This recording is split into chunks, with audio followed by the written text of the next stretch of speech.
ఒక దేశాన్ని శక్తివంతంగా చేయాలన్నా, ప్రజానీకాన్ని ప్రగతి పదంలో నడపాలన్నా దానికి అవసరమైంది విద్య. ఇప్పటి కాలంలో హైయర్ ఎడ్యుకేషన్ కూడా. మొన్న బడ్జెట్ స్పీచ్లో నిర్మలా సీతారామన్ గారు వరల్డ్ క్లాస్ డిజిటల్ యూనివర్సిటీ ఒకటి భారతదేశంలో ఏర్పాటు చేయబోతున్నట్టు ప్రకటించారు. ఇలాంటి డిజిటల్ యూనివర్సిటీ కనుక సరిగ్గా ఏర్పడితే భారతదేశంలో అది ఒక గేమ్ చేంజర్ అని చెప్పుకోవచ్చు. జనరల్గా మన దేశంలో ఆన్లైన్ విద్యకు మనకంత అలవాటు లేదు. కోవిడ్ తర్వాత అలవాటు పడిపోయాం.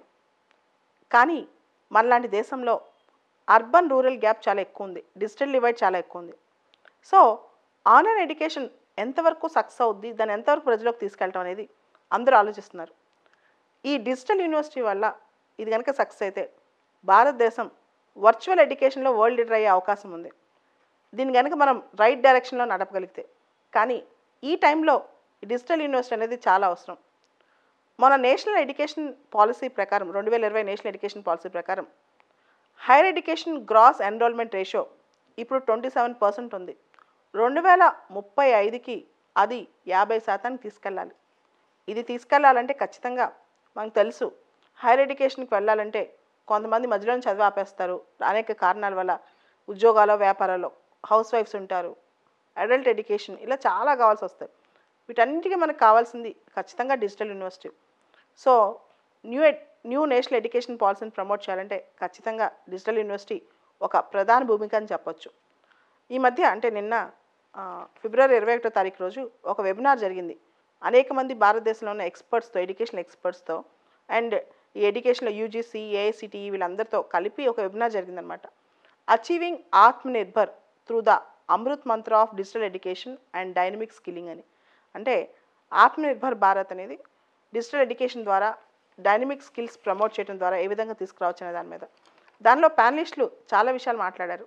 భారతదేశంలో మల్టీలింగ్వల్ ఎడ్యుకేషన్ చాలా అవసరమని, లెర్నింగ్ మేనేజ్మెంట్ సిస్టమ్స్కి జనాలకు యాక్సెస్ అవసరమని, బెటర్ లెర్నింగ్ ఎక్స్పీరియన్స్ తీసుకురావాలని, ఎక్స్పీరియన్షియల్ లెర్నింగ్స్ తీసుకురావాలని, ఇలా దాంతోపాటు పీర్ గ్రూప్స్ డిజిటల్ లెర్నింగ్లో కూడా ఒక గ్రూప్స్గా ఫామ్ అయ్యి లెర్న్ చేస్తే ఇంకా బెటర్గా పర్ఫార్మెన్స్ ఉంటుందని, అదేవిధంగా భారతదేశంలో స్లోగా ఫిజికల్ మోడ్, ఆన్లైన్ బ్లెండ్ చేసి హైబ్రిడ్ మోడల్లో ఎడ్యుకేషన్ సిస్టమ్ తీసుకురావాలని, ఇలా రకరకాల అభిప్రాయాలు చెప్పారనమాట.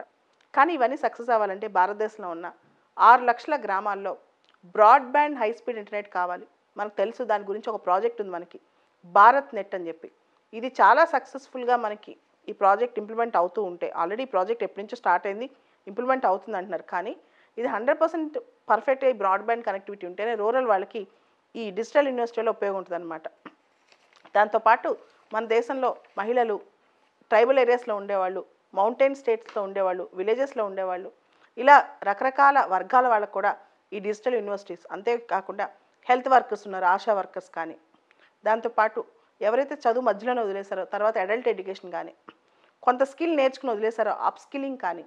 So digital universities, digital education వల్ల స్టూడెంట్స్కే కాదు టీచర్స్ కూడా ఒక ఛాలెంజ్ కాబట్టి వాళ్ళు కూడా బెటర్ ఎక్విప్ అవుతారనమాట. ఇక్కడ భారతదేశంలో క్వాలిటేటివ్ హైయర్ ఎడ్యుకేషన్ ఇన్స్టిట్యూషన్స్ అనేవి కొంతవరకు కరువే అని చెప్పొచ్చు. వరల్డ్ క్లాస్ యూనివర్సిటీస్లో మన ర్యాంకింగ్స్ చాలా తక్కువే ఉంటున్నాయి. ప్రతి సంవత్సరం మనం చూస్తున్నాం ఈ క్యూఐ ర్యాంకింగ్స్ వీటిలో. అయితే ఇప్పుడు ఐసిటీ ఇన్నోవేటివ్ మెథడ్స్ ద్వారా వరల్డ్ క్లాస్ డిజిటల్ యూనివర్సిటీ కానీ మనం క్రియేట్ చేస్తే అది అద్భుతంగా ఉంటుంది చెప్పొచ్చు. ఈ డిజిటల్ యూనివర్సిటీ అనేది హబ్ అండ్ స్పోక్ మోడల్లో, హబ్ అండ్ స్పోక్ మోడల్ అంటే సెంటర్ కోర్ ఎపిసెంటర్ ఏమో డిజిటల్ యూనివర్సిటీ ఉంటుంది, చుట్టుపక్కల అన్ని ఇంపార్టెంట్ హైయర్ ఎడ్యుకేషన్ ఇన్స్టిట్యూషన్స్ ఉంటాయి. ఈ డిజిటల్ యూనివర్సిటీ వాళ్ళ దగ్గర నుంచి మొత్తం ఇన్పుట్స్ తీసుకుంటూ వాళ్ళకి సపోర్ట్ చేస్తూ పనిచేస్తుంది అనమాట.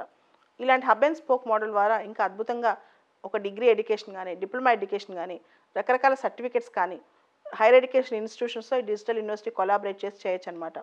మొత్తం డిజిటల్ యూనివర్సిటీ ఎకోసిస్టంలో 3 ఇంపార్టెంట్ కాంపోనెంట్స్ ఉంటాయి. ఒకటి టెక్నాలజీ ప్లాట్ఫామ్ ప్రొవైడర్, అంటే ఎవరు ఆ డిజిటల్ యూనివర్సిటీకి మొత్తం ప్లాట్ఫామ్ ప్రొవైడ్ చేస్తున్నారు. 2 డిజిటల్ కంటెంట్ క్రియేటర్, ఆ డిజిటల్ టెక్నాలజీలో కంటెంట్ వాళ్ళ పిల్లలకు కావాల్సిన ఒక్కొక్క కోర్సు కావాల్సిన కంటెంట్ ఎవరో డెవలప్ చేసేస్తున్నారు, ఆ ఫ్యాకల్టీ ఏంటి అంతా.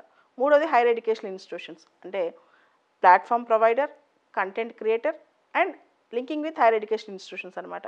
ఈ 3 కూడా డిజిటల్ యూనివర్సిటీ ఎకోసిస్టంలో ఇంపార్టెంట్ పార్ట్స్ అని చెప్పుకోవచ్చు. అండ్ ఈ డిజిటల్ యూనివర్సిటీకి ఈ మధ్య మనం చూసాం నేషనల్ ఎడ్యుకేషన్ పాలసీలో మీరు అని చెప్పి ఒక కాన్సెప్ట్ ఉంది, multi disciplinary education research universities అని చెప్పి. సో ఇవన్నీ కూడా ఈ మీరు కాన్సెప్ట్స్ కూడా అంటే ఇవి కూడా డిజిటల్ యూనివర్సిటీని ప్రమోట్ చేయడంలో మనం ఉపయోగించవచ్చు అనమాట. అంటే రీసెర్చ్ ప్రమోట్ చేయడంలో, మల్టీ డిసిప్లినరీ ఎడ్యుకేషన్ ప్రమోట్ చేయడంలో ఇవన్నీ కూడా చేయొచ్చు. ఓవరాల్గా డిజిటల్ యూనివర్సిటీ అనేది ఖచ్చితంగా నీడ్ ఆఫ్ ద అవర్ ఈ పరిస్థితిలో. ఒక యూనివర్సిటీ సక్సెస్ అవుతే ఇలాంటివి రకరకాల స్కిల్స్లో కానీ రకరకాల ఎక్స్పర్టైజ్లో కానీ రకరకాల క్రియేట్ అవుతాయి, స్పిల్ ఓవర్ ఎఫెక్ట్ అవుతుంది. కానీ ఒక యూనివర్సిటీ సక్సెస్ అవ్వాలంటే మన కంట్రీ దానికి రెడీగా ఉందా, మన కంట్రీ ఎంతవరకు దాన్ని అడాప్ట్ చేసుకుంటారో చూడాలి. సో కరోనా వచ్చి రాబట్టి మనం ఫోర్స్ఫుల్గా ఆన్లైన్ మోడ్లో కొంత వెళ్ళాం. కానీ ఇండియాలో ఇంకా కూడా గురు శిష్య అనే మోడలే, అంటే కూర్చుని గురువు ముందు శిష్యుడు కూర్చుని మోడలే ఇంకా సక్సెస్ఫుల్ మోడల్ అనమాట. దాన్ని ఎవరు రీప్లేస్ చేయలేరు. బట్ మోడర్న్ ఎడ్యుకేషన్ సిస్టంలో world class Indian education system reach అవ్వాలంటే అండ్ వరల్డ్ క్లాస్ ఎక్స్పర్టైజ్, ఇప్పుడు ఒక టీచరు ప్రతిదానికి ఫిజికల్ మోడ్లో క్లాస్కి వెళ్ళడం కష్టం. ఒక మంచి ఎక్స్పర్ట్ ఫారెన్ టీచర్ని పిలిపించాలనుకోండి ఒక సబ్జెక్ట్లో, అక్కడ డిజిటల్ యూనివర్సిటీ అంటే ఈజీగా వర్చువల్ మోడ్లో టీచర్స్ వచ్చేస్తారు. ఇప్పుడు ప్రతి ఒక్కళ్ళు టైం కానీ కాస్ట్ కన్నా ఎక్కువ టైం చూసుకుంటున్నారు, ట్రావెలింగ్ టైం. ఇవన్నీ కూడా స్టూడెంట్స్ కూడా దానికి చాలా వాళ్ళకి బెనిఫిట్స్ ఉంటాయి అనమాట. At the same time physical క్లాసెస్ని ఎవరు రీప్లేస్ చేయలేరు ఎంత పెద్ద యూనివర్సిటీ అయినా.